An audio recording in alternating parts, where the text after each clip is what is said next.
On this Daily Dose of Daryl, we're going to be talking about counting the cost. We're going to start out at looking at food. What would you think otherwise for me? Well, I love all kinds of food. I love color and texture. I love the different types of things. But one of the costs of eating food is when we eat unhealthy food, there's a cost there. It causes us medical issues, physical issues, and down the road may cost us more for medicine or other kind of procedures. But then there's the actual uh, cost of the food itself to go purchase it or purchase the things to make it. Then you add to the food a beverage like a good cold frosty glass of milk. But then too, sometimes milk can be harmful to certain people. Now, when you think about eating healthy, there's a cost there too. In fact, I do eat these health bars, granola bars, and when I looked at these things, I began to look at the cost. They're very similar. Most of them have the same ingredients, but different stores. And so I looked at one, and it was going to run a lot more than the next one at the other store, and it was less money. And then I started looking at the actual cost.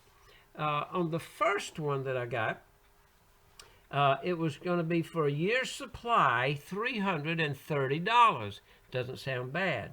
The next one, the same exact product, different store, $120. And the third one, different brand, same product, only $78. So it goes from 330 to 78. I think it's important when you buy food to count the cost. But what about spiritual food? In Luke 14:28, it says, "For which of you desiring to build a tower does not first sit down and count the cost, whether he has enough to complete it?" Now, what in the world did Jesus mean by that? First of all, there's a huge crowd following him, and Christ sought for no recruits under false pretenses. He was not a politician messing around with people. He rather discouraged rather than stimulated a light-hearted following or adhesion. His constant effort was to sift the crowds that gathered around him.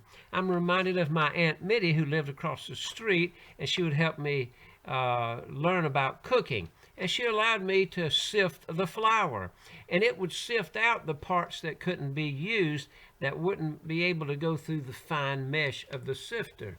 And I learned to separate the types of flour that she could really use. The other would not last very long.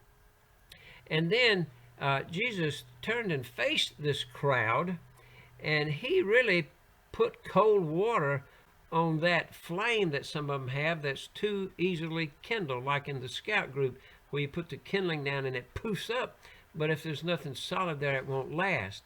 He desired every soul in that crowd for his own, but he was trying to sift out those mere flash in the pan people that didn't have a solid purpose and were not in it for the long haul. So our Lord laid down in stringent words the law of discipleship as being self-sacrifice.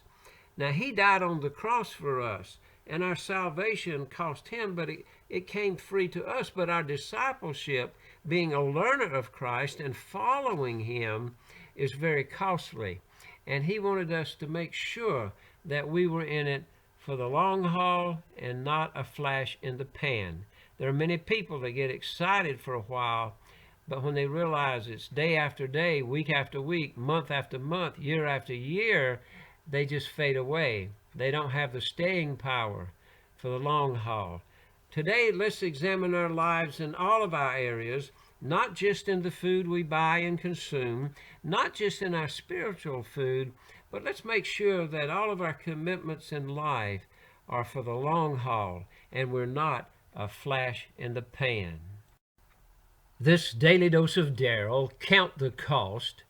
lets us know just as Jesus encouraged would-be followers to count the cost and sifted out those who were just flash-in-the-pan people, may we apply this principle to all areas of our life and commitments and be ready for the long haul, day in and day out. I am Darrell R. Peebles, been linking the world with love through service since 1949. I'm an ordained minister trained in art and trained in fire service, but I've retired from the role of local pastor to expand my role of serving God and many different people. I'm available for your setting to handle pulpit supply, weddings, funerals, counseling, public speaking, magic shows, custom art and design, employee training for your business, consultant and life coach. And now, personalized digital celebrations for your next birthday or anniversary or special event. One you can share with friends and loved ones across the street or across the miles. They are pandemic safe, personalized, portable, permanent, price saving, powerful, and professional. Wear a mask when you're saying that.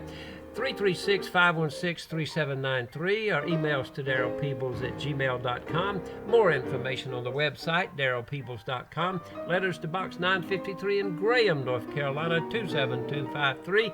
Be sure to subscribe to this channel. Share it with your friends and neighbors. We'd like to have 5,000 followers. Then all of you can come back each day for something special, different, and encouraging. Now get on out there and have a great day. Make it a great day. It's the only one you have. Be sure to count your cost and make your commitment, and I know God will bless you in a great way. Hope to see you really soon. God bless you.